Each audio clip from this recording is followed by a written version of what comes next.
네. 오늘 이제 부동산 사법 연습 이제 같이 공부할 내용은요.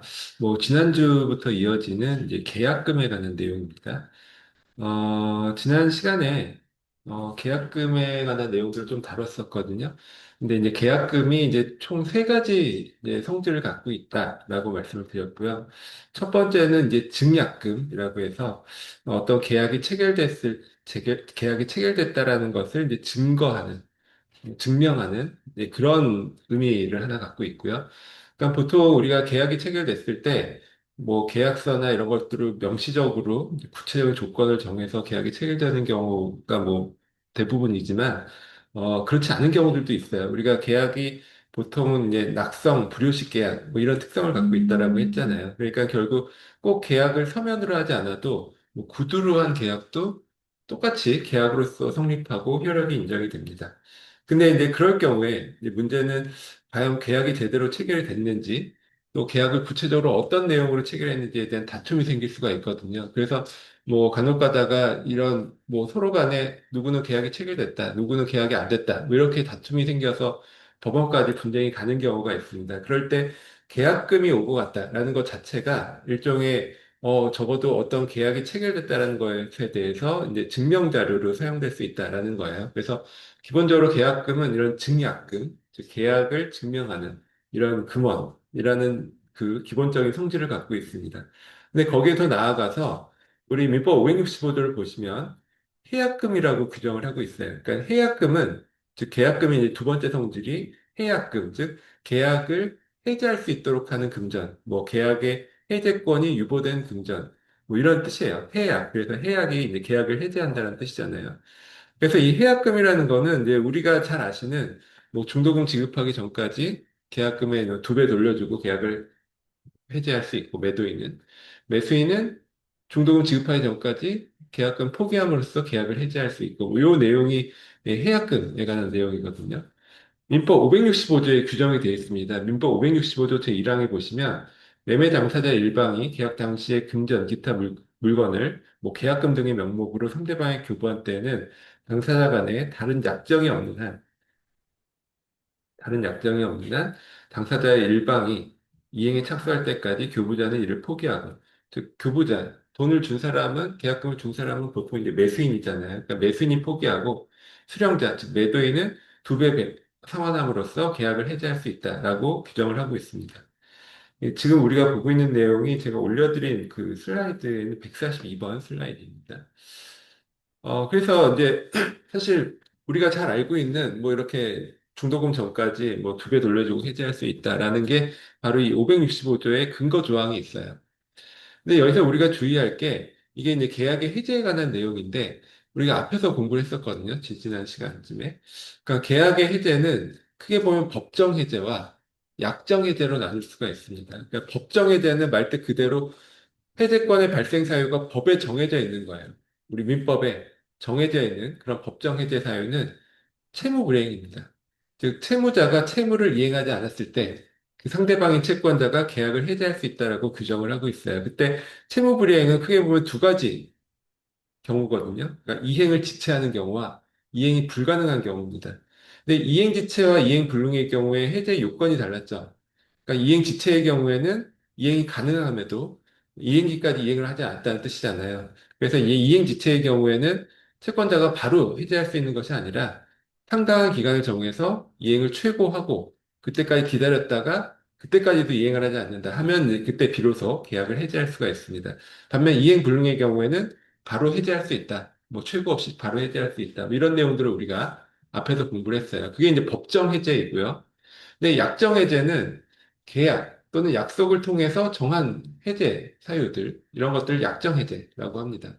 그래서 이거는 뭐 계약을 체결하면서 당사자끼리 뭐 어떤 경우에는 해제할 수 있도록 한다. 자유롭게 계약 자유원칙에 따라서 자유롭게 정할 수가 있어요. 그러면 이제 그 다음에 이제 결국 법정 해제와 약정 해제로 크게 보면 두 가지로 구분이 될 텐데, 지금 보는 우리 계약금에 의한 해제는 그럼 이 중에 어디에 해당하느냐? 그러니까 언뜻 보면은 565조에 이렇게 규정이 되어 있기 때문에 마치 이제 법에서 정한 해제권 발생 사유로 우리가 생각하기가 쉽습니다. 근데 우리 법에서는 이걸 약정 해제 사유라고 보고 있어요. 그래서 그게 좀 약간 이해가 안 되는 부분이 있지만 이게 어떤 취지냐면요. 그러니까 당사자들이 계약금을 주고받으면 이 565조에 있는 이런 내용의 합의를 두 사람 사이에 했다. 그러니까 계약을 이런 식으로 했다라고 추정을 해줍니다. 그러니까 사실 계약금을 주고받았을 뿐이지 실제로 이 사람들 매도인 매수인 사이에서 그런 합의를 한 바는 없거든요. 근데 이제 특별히 합의를 하지 않았다 하더라도 당사자들이 계약금을 주고받았으면 그에 따라서 이렇게 이 중도금 지급 전까지는 뭐 이렇게 이제 이행 뭐 계약을 해지할 수 있도록 그렇게 당사자들이 합의한 것으로 보고요. 이것을 우리가 이제 계약금 계약이다라고 부릅니다. 그래서 그 계약금 계약의 효력으로 이런 계약금이 해약금이 되고 이행에 착수할 때까지 당사자들이 자유롭게 이제 해지할 수 있다라는 이제 결론이 발생하는 것이죠. 그래서 여기서 이제 우리가 좀 주의할 것이 일단 우리는 계약금을 주고받았고 뭐 매매 계약을 할 때 계약금 얼마다라고 쓰고 계약금을 주고받았을 뿐이지 별도로 계약금에 관련된 계약을 한 바가 없다라고 인식을 할 수가 있거든요. 근데 우리가 법적으로는 그 경우에 두 가지의 계약을 한 것입니다. 본체가 되는 주된 계약인 매매 계약을 하고 그와 별도로 계약금 계약을 또 하나 했다라고 보는 거예요. 그러니까 이게 우리 일반적인 상식하고 다르죠. 그래서 밑에 보는 뒤에 나오는 여러 가지 법적 효과들이 잘 우리가 이해가 안 될 수가 있습니다. 근데 첫 번째 우리가 알아야 될 것은 당사자들이 계약금을 정하고 이걸 주고받았으면 계약금 계약이라는 것을 별도로 한 것으로 보고요. 그 계약금 계약의 내용이 뭐냐면 바로 이 565조 이 내용대로 당사자끼리 합의를 했다라고 추정을 해줍니다. 그래서 이 계약금이 이런 식의 해약금이 되기 위한 요건은요. 첫 번째로 계약금 계약이 성립하고 이 계약금 전부가 매수인이 계약금 전부를 매도인에게 지급, 교부했을 것이 이제 첫 번째 요건입니다.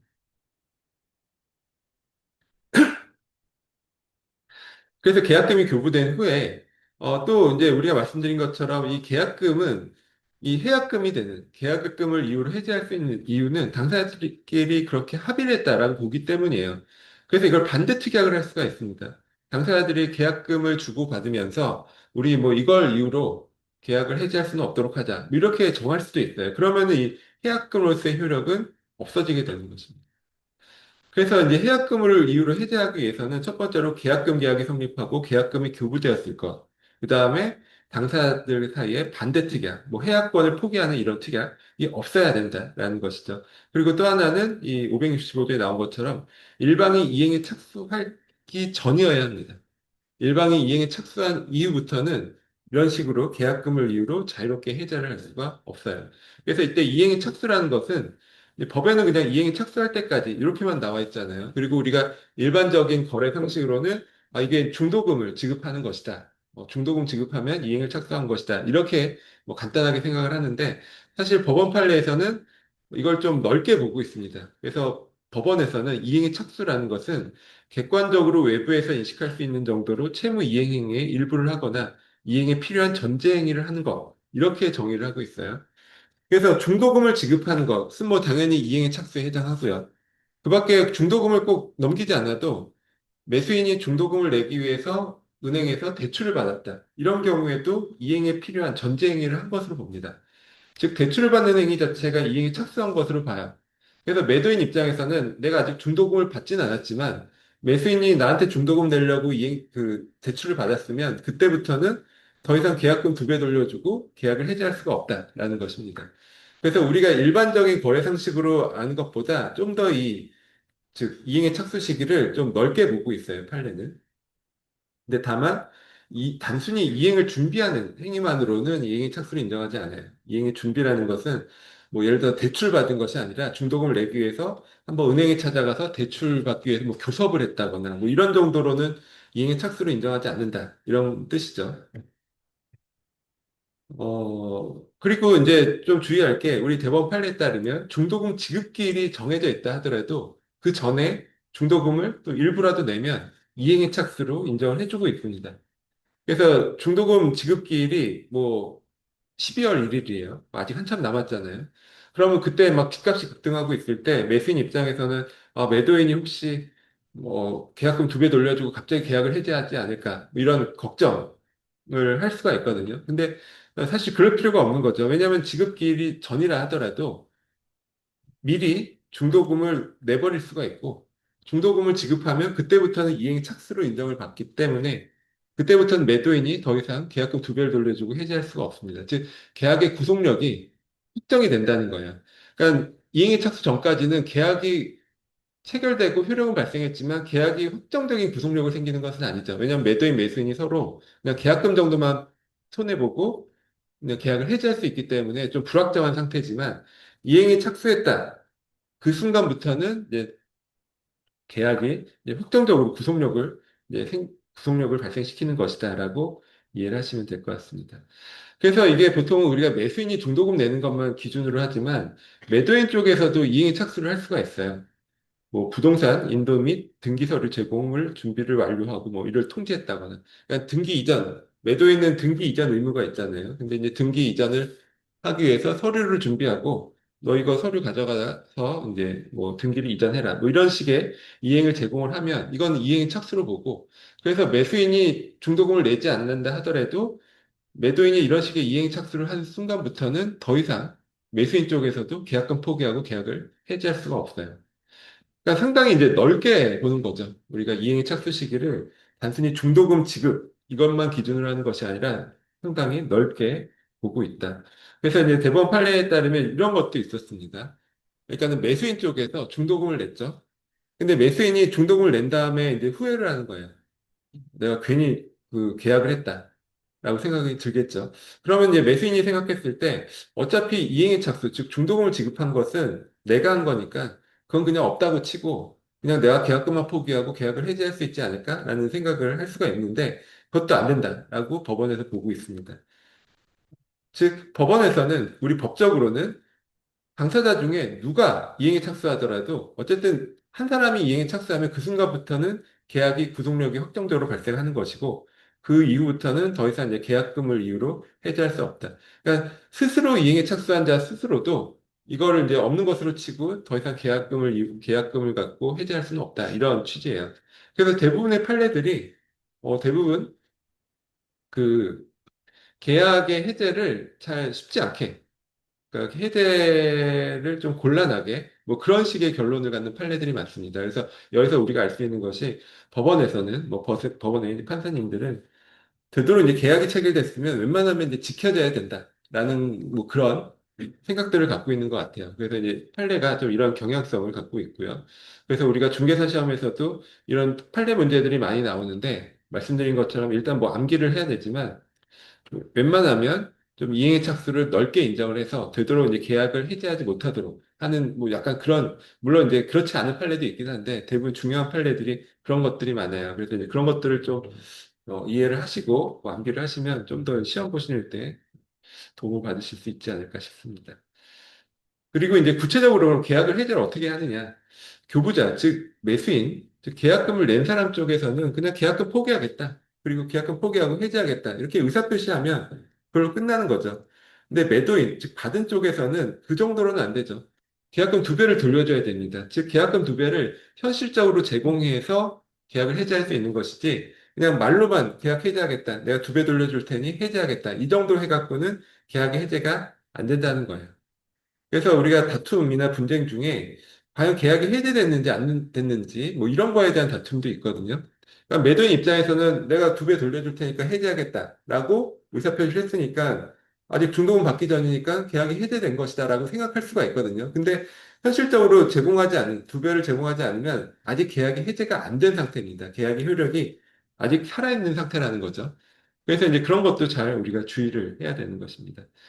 그래서 이제 실제 두 배를 이렇게 계약금 두 배를 제공하면 계약을 해지를 할 수가 있는데, 뭐 우리가 원래 이제 채무를 변제할 때, 채무를 이행할 때는 상대방이 이제 안 받는다. 그러면 내가 이행을 제공했는데 안 받는다 해서 끝이 아니라 이걸 공탁을 해야 돼요. 법원에 공탁까지 완료를 해야 채무 이행 완료한, 즉 변제 의무를 다한 것으로 봅니다. 근데 이제 이 경우는 어떠냐? 그러니까 이 경우는 채무 이행, 변제하는 것과는 좀 다르잖아요. 그래서 이 경우에는 매도인이 계약금 두 배를 현실적으로 이행을 제공을 하고, 만약에 상대방이 수령을 거부하면 그걸로 이제 해제가 끝나는 것이지, 여기서 더 나아가서 이제 변제 공탁까지 할 필요는 없다. 해제의 효력은 발생한다. 이렇게 본 판례가 있습니다.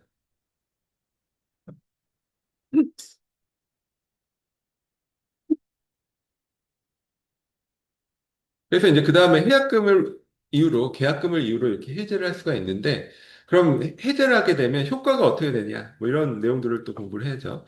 일단 기본적인 효력은요, 계약이 소급적으로 소멸합니다. 우리가 해제의 기본적인 효과는 소급효예요. 그러니까 처음부터 계약 체결 당시 처음부터 계약의 효력이 처음부터 없는 것으로 본다라는 거죠. 그걸 이제 소급효라고 얘기를 합니다. 근데 우리가 이제 앞에서 봤었던 법정 해제, 즉 채무 불이행을 이유로 하는 해제의 경우에도 똑같은 이제 해제 효과에 대해서 공부를 했는데, 먼저 그 경우에도 역시 계약이 소급해서 소멸하죠. 그리고 그 다음에 나온 것이 원상회복 의무입니다. 즉 당사자끼리 주고받은 것이 있으면, 왜냐면 계약이 처음부터 없는 것으로 보니까 혹시 주고받은 것이 있다라면 원상태로 돌려줘야 되겠죠. 그걸 원상회복 의무라고 하고, 그리고 법정해제, 즉 채무불이행으로 인한 법정해제의 경우에는 손해배상까지 해줘야 되겠죠. 근데 계약금에 의한 해제는 요런 두 가지, 즉 원상회복 의무나 손해배상 청구 문제는 발생하지 않습니다. 즉 소급해서 그 효력이 소멸하지만 원상회복을 할 것은 없다는 거예요. 그 이유는 아까 우리가 본 것처럼 계약금에 의한 해제는 애초 개념 자체가 이행에 착수하기 전에만 해제할 수가 있잖아요. 그러니까 이행에 착수하기 전에만 해제할 수 있기 때문에 원상회복이라는 것이 그 성립할 이유가 없습니다. 그래서 원상회복 의무라는 것이 없고요. 또 채무불이행 이런 이유로 법정 해제를 하는 것이 아니라 그냥 이행에 착수할 때까지 그냥 당사자들이 그냥 단순하게 마음이 변하든 뭐 어떤 이유로든 자유롭게 해제할 수 있다라는 것을 전제로 하는 것이거든요. 그래서 손해배상의 문제도 생기지 않습니다. 그래서 이런 효과도 잘 알아두셔야 되겠죠. 해약금에 의해서 계약을 해제하면 계약이 소급적으로 소멸하지만 원상회복 의무나 손해배상의 문제는 발생하지 않는다. 그래서 뭐 결국 이제 그 계약금만큼만 뭐 매도인이나 매수인이 계약금만큼만 손해 보면 그걸로 이제 끝나는 것이지 거기서 뭐 더 나아가서 뭘 어떤 정산을 하거나 할 것이 남아있지 않다라는 뜻이고요. 그리고 이런 해약권을 행사하기 위한 기간은 앞에서 본 것처럼 당사자 일방이 이행에 착수할 때까지입니다. 당사자 일방은 이행에 착수할 때까지만 해약권을 행사할 수 있고 그 전에는 뭐 행사할 수가 없다. 뭐 이런 내용이고요. 그래서 뭐 밑에 보시면, 뭐 만약에 계약을 체결한 이후에 가격 상승이 예상된다. 그러면은 매수인 쪽에서는 빨리 이 계약의 구속력을 확정시켜야 되겠죠. 내가 싸게 샀다는 뜻이잖아요. 그러면은 뭐 중도금 기일 전이라 하더라도 신속히 중도금을 또 일부라도 지급을 해서 이행의 착수를 완료를 하면 그때부터는 이제 더 이상 계약금을 이유로 매도인도 계약을 해지할 수가 없겠죠. 반대로 이제 가격이 막 계약 이후에 치솟아서 매도인이 빨리 해지하고 싶다 그러면 빨리 어 매도인이 그 계약을 해지를 해야 됩니다. 그때 이제 매도인 입장에서는 단순히 내가 해지하겠다라는 의사표시만 해갖고는 안 된다라고 했어요. 두 배, 계약금의 두 배를 현실적으로 제공을 하고 빨리 해지를 해야 되는 것이지. 그 전에 만약에 매수인이 중도금을 하루라도 빨리 밀어 넣으면 더 이상 이제 계약을 해지할 수가 없잖아요. 그래서 이제 서로 간에 이런 전략에 있어서 차이가 생기는 것이고요. 뭐 마찬가지로 가격이 하락된다, 뭐 가격이 이제 떨어지고 있다. 그러면 매수인은 뭐 빨리 이행에 착수하기 전에 계약금을 포기하고 해지를 해야 되겠죠. 근데 말씀드린 것처럼 매도인 입장에서도 이행에 착수를 빨리 할 수가 있거든요. 그러니까 매도인이 만약에 가격이 막 떨어지고 막 매수인이 해지할 것 같다. 그러면 매도인 입장에서 자기가 먼저 이행에 착수를 할 수가 있어요. 그러니까 뭐 등기라든지 이런 거에 대한 서류를 제공한다거나 뭐 이런 식으로 먼저 이제 이행을 착수할 수가 있기 때문에 이제 이게 뭐 누가 먼저 하느냐에 따라서 그 계약의 이제 구속력이 이제 달라질 수가 있다라는 거. 그리고 이거 이제 아까 본 것처럼 우리가 이거는 당사자끼리 이런 계약을 통해서 이렇게 계약금을 이유로 이행의 착수 전까지 해지할 수 있다라고 합의했다라고 보는 것이기 때문에 당연히 배제 특약 가능하죠. 그래서 계약금에 의한 해제를 할 수 없다. 뭐 이런 식의 특약을 넣을 수도 있고 당연히 유효한 것입니다. 임의 규정이기 때문이죠. 그리고 이게 이제 민법 총칙에서 이 내용이 나오는데 우리가 이제 채권법 앞부분에서도 요거 좀 공부를 했었어요. 토지거래허가고요. 그러니까 토지거래허가제도, 이제 토지거래허가 구역 내에서의 토지는 자기들끼리 마음대로 매매 계약을 할 수가 없고 사전에 관청이 허가를 받아야 되잖아요.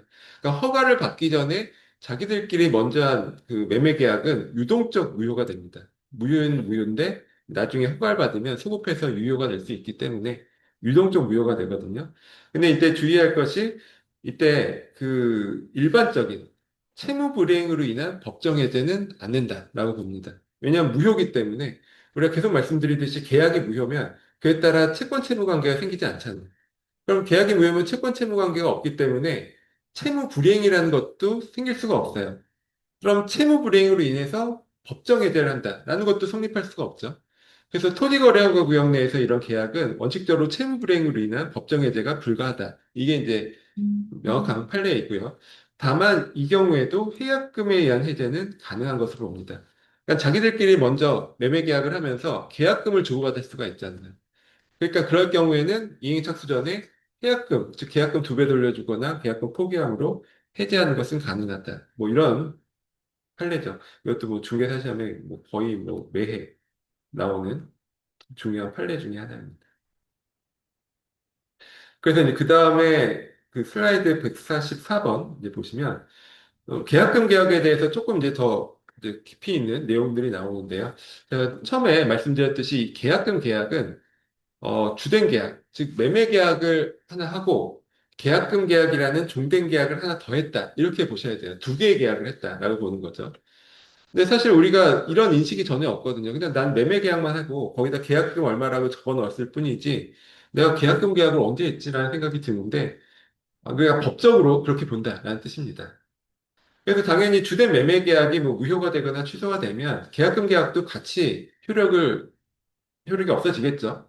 그럼 매매 계약이 없어지는데 계약금 계약만 살아남는다는 건 말이 안 되잖아요. 그래서 그런 의미에서 종된 계약이라는 뜻이고요. 그리고 또 하나가 우리가 낙성 계약과 요물 계약 이런 것들을 앞에서 공부를 했어요. 낙성 계약은 그냥 당사자들끼리 합의, 의사표시가 합치만 되면 성립하는 계약을 낙성 계약이라고 합니다. 그러니까 보통은 이제 청약을 먼저 하잖아요. 그럼 청약을 하면 상대방이 그래 내가 오케이 승낙하죠. 그러니까 승낙하면 바로 성립한다. 그래서 이걸 낙성 계약이라고 해요. 근데 요물 계약은 그냥 낙성, 즉 의사표시 합치뿐만이 아니라 별도로 어떤 물적인 행위까지 요건으로 한다 해서 이걸 요물 계약이라고 하거든요. 그러니까는 합의만으로는 안 되고 별도의 어떤 특별한 물적 행위까지 필요로 하는 그래야 성립하는 계약을 요물 계약이라고 하고 대표적인 그런 계약이 바로 이 계약금 계약입니다. 그래서 이 계약금 계약이 성립하려면 당사자들이 그냥 계약금 뭐 1억 원 뭐 정해놓고 계약을 체결했다. 이것만으로는 안 되고요. 실제로 그 계약금 1억 원이 또 전부가 그 매도인에게 교부가 돼야 계약금 계약이 성립합니다. 그래서 만약에 이제 이럴 수가 있죠. 우리가 자유롭게 계약을 하는 것이기 때문에 계약을 하면서, 매매 계약을 하면서 계약금을 전혀 정하지 않는 경우도 있어요. 뭐 당연히 그럴 수도 있잖아요. 보통은 이제 부동산 매매는 계약금을 뭐 정하고 주고받고 하지만 그렇지 않는 계약들도 있습니다.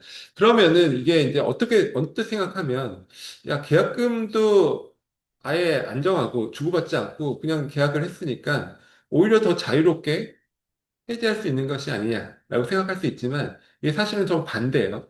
아까 말씀드린 것처럼 뭐 이행에 착수하기 전까지 계약금을 이유로 계약을 해지할 수 있는 것은 당사자들이 계약금을 주고받고 계약금 계약을 서로 간에 했다라고 보기 때문에 그런 효력이 생기는 것이거든요. 근데 만약에 계약금을 전혀 주고받지 않고 매매 계약만 했다. 그러면 오히려 바로 계약의 구속력이 확정이 됩니다. 그래서 그때부터는 꼭 지켜야 되는 계약이 되는 거예요. 그래서 이제 우리 그 어떻게 보면 잘못된 이제 법적 상식 중에 계약이 체결된 다음에 24시간 이내 하루가 지나지 않으면 뭐 계약을 뭐 해지할 수 있다 뭐 이렇게 뭐 생각하시는 경우들도 있거든요. 그건 이제 법적인 근거가 전혀 없는 얘기다라고 말씀을 드렸어요. 그러니까 물론 이제 당사자끼리 합의해서 그냥 하루 안 지났으니까 우리 없는 것으로 하자 하면 문제가 없지만 그게 다툼이 생기면 전혀 그것과 다른 결론이 납니다. 그러니까 일단 계약이 체결되면 그 도장 찍는 순간부터는 무조건 지켜야 되는 거예요. 그게 이제 원칙입니다. 그 계약 성립 과정에 하자가 없는 한. 뭐 무효나 취소 사유가 없는 한 나중에 계약이 뭐 채무 불이행을 이유로 해제를 하거나 이런 계약금을 정해서 계약금, 중도금 지급하기 전까지 계약금을 이유로 해지하기 전까지 해지하지 않는 한은 무조건 지켜야 된다. 이렇게 이해를 하셔야 되겠죠. 그래서 계약금이 전혀 없거나 뭐 계약금이 미지급된 경우에는 계약 자체가 아예 성립하지 않는 것으로 보고 그래서 해약금에 의한 해제는 불가능합니다. 지금 보고 있는 내용이 불가능하다. 그래서 오히려 계약의 구속력이 더 강해지는 효과가 있는 거예요. 그리고 또 이제 중요한 판례, 지난번에도 말씀드렸듯이 예를 들어서 계약금을 1억 원으로 정했는데 계약 당시에 뭐 돈이 좀 모자라니까 1,000만 원만 주고받을 수 있죠. 그러니까 그런 식의 계약금 중 일부만 지급된 경우, 뭐 이런 걸 보통 이제 가계약 이렇게 이제 부르기도 하지만 처음에 말씀드렸듯이 가계약이라는 것은 법적인 용어는 아니에요. 그래서 우리가 형식적으로 이걸 가계약을 했냐 안 했냐, 뭐 형식이 중요한 게 아니라 실질적으로 당사자 간에 어떤 구체적인 조건에 대해서 합의가 있었는지, 합의가 있었으면 계약이 체결된 것으로 보고요. 만약에 합의가 없었다, 구체적인 중요한 사항에 합의가 없었다라고 하면 뭐 계약서에 이름을 뭐라고 썼든지 간에 그런 것은 계약이 안 된 것으로 봅니다. 그러니까 항상 법에서는 실질을 중요시하는 거죠. 형식보다는 실질을 중요시한다. 근데 어쨌든 뭐 가계약이다 이런 명칭을 써서 계약금 중 일부만 주고받거나 하는 경우들이 있어요. 그랬을 때 이제 문제가 되는 게 예를 들어서 매수인 쪽에서 내가 계약금 1억이지만 내가 1,000만 원만 냈잖아요. 그럼 내가 1,000만 원만 포기하고 계약을 해지하겠다라고 할 수 있느냐? 안 된다라는 것이 대법원 판례입니다. 즉 계약금 전부를 지급해야 계약금 계약이 성립하는 것이고 계약금 중 일부만 지급한 경우에는 계약금 계약이 아직 성립하지 않은 것으로 보는 거죠. 그러면은 이제 매수인 입장에서는 1,000만 원만 내갖고는 아직 계약금 계약이 성립하지 않은 거예요. 매매 계약은 살아있는데 계약금 계약이 1,000만 원만 낸 것으로는 아직 계약금 계약이 성립하지 않기 때문에 뭐 1,000만 원에 곱하기 2,000만 원 줘갖고는 아니 1,000만 원 포기하는 것만으로는 계약을 해지할 수가 없고요. 그러니까 나머지 9,000만 원을 채워서 1억을 채워서 1억을 포기해야 된다. 이런 뜻이죠.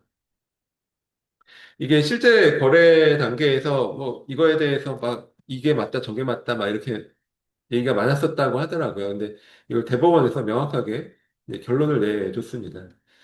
그래서 이제 바꿔 말하면 매도인 입장에서도 그냥 뭐 내가 1,000만 원 받았으니까 2,000만 원 돌려주고 해지할 수 있다. 이런 개념이 아니라는 거예요. 우리가 언뜻 그렇게 생각할 수 있죠. 내가 1,000만 원 지금 받았으니까 그냥 1,000만 원 더해서 2,000만 원 주면 뭐 해지할 수 있는 거 아니냐라고 생각할 수 있지만 그렇지 않다. 그게 결론이고요.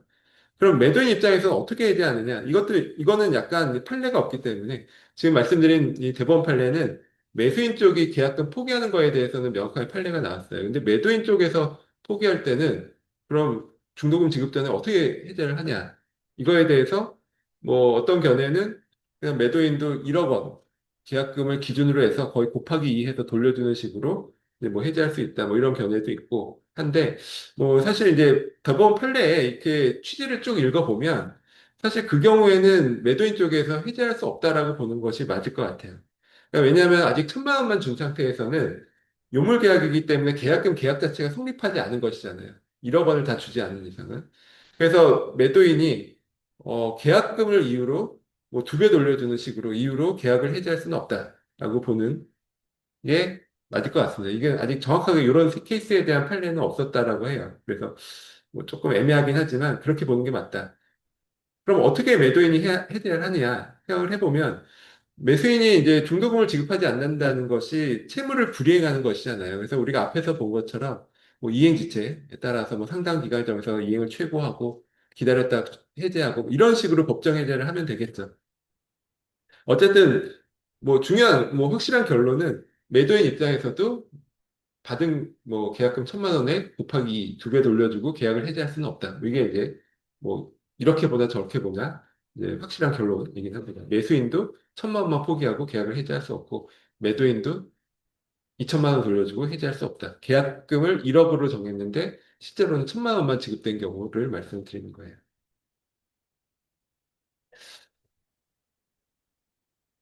그래서 이제 그 밑에 이제 다음에 나오는 내용들은 이제 지금 말씀드린 내용이 이제 반복되는 내용들이니까 한번 보시면 될 것 같고요. 그다음에 이제 146번 슬라이드 보시면 이제 위약금 특약에 관한 내용입니다. 이것도 이제 지난 시간에 좀 말씀을 드렸어요. 근데 한번 다시 좀 자세하게 말씀을 드리면, 계약금이 지금 세 번째 성질이 위약금이죠.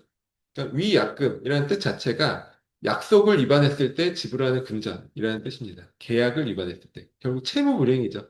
그러니까 채무 불이행했을 때 손해배상을 해야 되는데 이 손해배상 대신에 위약금을 이제 주는 것입니다. 그래서 이런 위약금 특약, 위약금 약정은 우리 부동산 매매 계약뿐만 아니라 굉장히 다양한 계약들에서 많이 쓰여요. 예를 들어서 뭐 근로계약을 체결해, 뭐 근로계약 하는 경우 있잖아요. 어떤 취직을 하는데 기업에 취업을 하는데 근로계약을 하죠. 근데 근로계약서에 보통 이런 위약금 특약들이 들어가는 경우가 있습니다. 그러니까는 회사 다니면서 어떤 회사의 기밀을 외부에 유출을 하면, 사실 회사 기밀을 유출을 하면 그럼 위약금 특약이 없어도 손해배상은 당연히 청구할 수가 있어요. 근데 이제 그걸 일부러 위약금을 정해놓는 경우가 있거든요. 뭐 기밀을 유출하면 1억 원을 뭐 배상한다. 이렇게 정해놓으면 그게 이제 위약금에 해당하는 것이죠. 그래서 이런 위약금을 정해놓는 이유는 일단 이런 거죠. 원래 손해배상은 실제 손해를 입증해서 청구를 하는 거예요. 그러니까 어떤 사람이 채무를 이행하지 않았으면 내가 그에 따라서 손해를 얼마 입었다. 그러니까 그거를 네가 배상해라. 이런 걸 입증해서 청구를 해야 되는데 이게 굉장히 쉽지 않겠죠. 내가 손해배상을 얼마 받았는지, 손해를 얼마 받았는지가 입증하는 것이 쉽지 않습니다. 그래서 그걸 미리 정해놓는 거죠. 복잡하게 뭐 배상액이 얼마인지 뭐 따질 거 없이 그냥 네가 뭐 잘못하면 딱 얼마 내라, 얼마 내고 끝내라. 이런 취지로 이제 위약금 약정들을 합니다. 그래서 이제 계약금은 원칙적으로 이런 위약금과는 다른 거예요. 우리가 뭐 약간 그 발음이 비슷하기 때문에 뭐 계약금, 위약금 뭐 비슷하다, 원래 비슷한 거 아닌가라고 생각할 수 있지만 계약금과 위약금은 엄연하게 별개의 개념입니다. 별개의 개념인데 그래서 원칙적으로 계약금이 위약금이 되는 것은 아니에요. 근데 예외적으로 계약금이 위약금으로서의 성질도 인정받을 수가 있습니다. 이게 어떤 때냐면 당사자들이 계약금을 위약금으로 하기로 합의를 하면 돼요.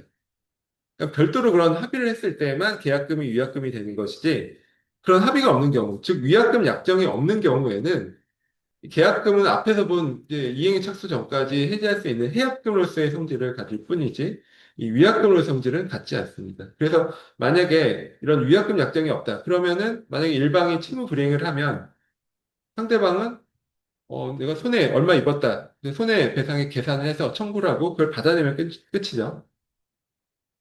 실제 발행한 손해액을 별도로 입증하여 청구를 하는 식으로 진행이 됩니다.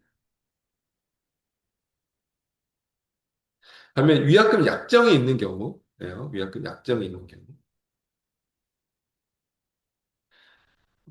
일단 계약 계약 당사자들은 계약 위반 시의 손해 문제를 간편하게 처리하고 상대방의 계약 이행을 강제하기 위해서 보통 위약금 특약 이런 걸 설정을 하는데 특히 이 매매 계약에서 부동산 매매 계약에서 이런 특약들이 들어가는 경우가 있어요. 매수인이 위약 시 계약금을 이제 포기하고 매도인이 위약 시 계약금의 배액을 상환한다. 이런 문구들이 들어가는 경우가 있거든요. 근데 이거를 이제 언뜻 잘못 생각했을 때 우리가 앞에 뭐 이거 많이 알잖아요. 뭐 이행 착수 전까지 두 배 돌려주고 뭐 이걸 너무 잘 익숙하기 때문에 이거 당연한 거 써놓은 거 아니냐라고 이제 생각할 수가 있어요. 근데 그렇지 않습니다. 여기 보면 이 위약시라고 돼 있잖아요. 그 채무 불이행시. 그러니까 이런 문구가 들어가면 채무 불이행했을 때 손해배상액을 계약금을 기준으로 손해배상액을 정해야겠다라는 합의를 한 거예요. 내가 그렇게 뭐 생각을 했든 안 했든 문구가 이렇게 들어가고 거기다 도장 찍었으면 내가 이렇게 위약금 특약을 한 것입니다. 그럼 원칙적으로 위약금 특약을 하면 이게 398조 사항에 따라서 손해배상액을 예정한 것으로 추정을 받습니다. 손해배상액을 예정한 것으로 추정된다. 그러니까 손해배상액을 예정했다는 게 뭐냐면요. 그 실제 손해액과 상관없이 그 위약금으로 손해배상액이 픽스가 되는 거예요. 그래서 실제 손해액이 더 클 수도 있죠. 또는 더 작을 수도 있어요. 그렇지만 그와 상관없이 그냥 위약금 정한 것만 딱 받고 끝내겠다라는 뜻이거든요. 그래서 만약에 부동산 매매 계약에서 이렇게 매수인이 위약 시 뭐 계약금 포기하고 매도인 위약 시 계약금 배액 상환한다. 이렇게 정해졌으면 만약에 둘 중에 하나가 계약을 위반하고 채무를 불이행했으면 실제 손해가 얼마든 상관없이 그냥 이 계약금만큼 이제 몰취하고 이제 그 끝나게 되는 것입니다. 그게 이제 손해배상액 예정. 그러니까 일반적인 위약금 약정은 이렇게 손해배상액을 예정한 것으로 그렇게 추정한다라고 법에 이렇게 나와 있어요.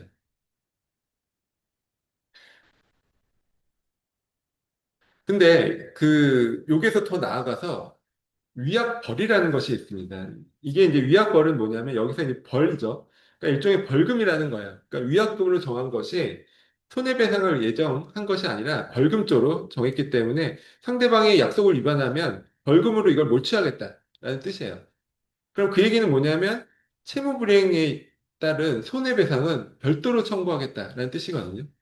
그래서 이게 위약금 이렇게 특약을 하고 여기에 이거는 위약벌이다 이렇게 명시를 해놓으면 이 얘기는 그 위약금으로 정한 만큼 당연히 몰취를 하고 별도로 채무 불이행에 따라서 손해배상액을 산정해서 또 청구할 수 있다 이런 뜻이거든요. 그래서 위약벌 규정이 굉장히 강한 제재 수단입니다. 그래서 우리 어떤 기업이나 이런 데하고 뭐 사업하면서 계약서 쓰는 경우들이 있잖아요. 그럼 기업에서 이제 표준 계약서식으로 이 위약벌 조항들이 들어가는 경우가 많거든요. 그러니까 적어도 우리가 이제 그런 계약서를 쓸 때, 아, 이게 내용이 어떤 의미다라는 정도는 알고 거기다가 이제 사인을 하거나 뭐 도장을 찍거나 해야 되겠죠. 그래서 이런 식으로 이제 명시적으로 위약벌이다. 이렇게 이제 명시하는 경우, 뭐 당연히 위약벌로서 효력이 생길 것이고요. 근데 뭐 지난번에도 한번 말씀드렸듯이 이게 이제 위약벌이라고 명시하지 않고 그냥 손해배상, 그 손해배상, 별도의 손해배상 청구에 영향을 미치지 않는다. 이렇게 쓰는 경우도 있거든요.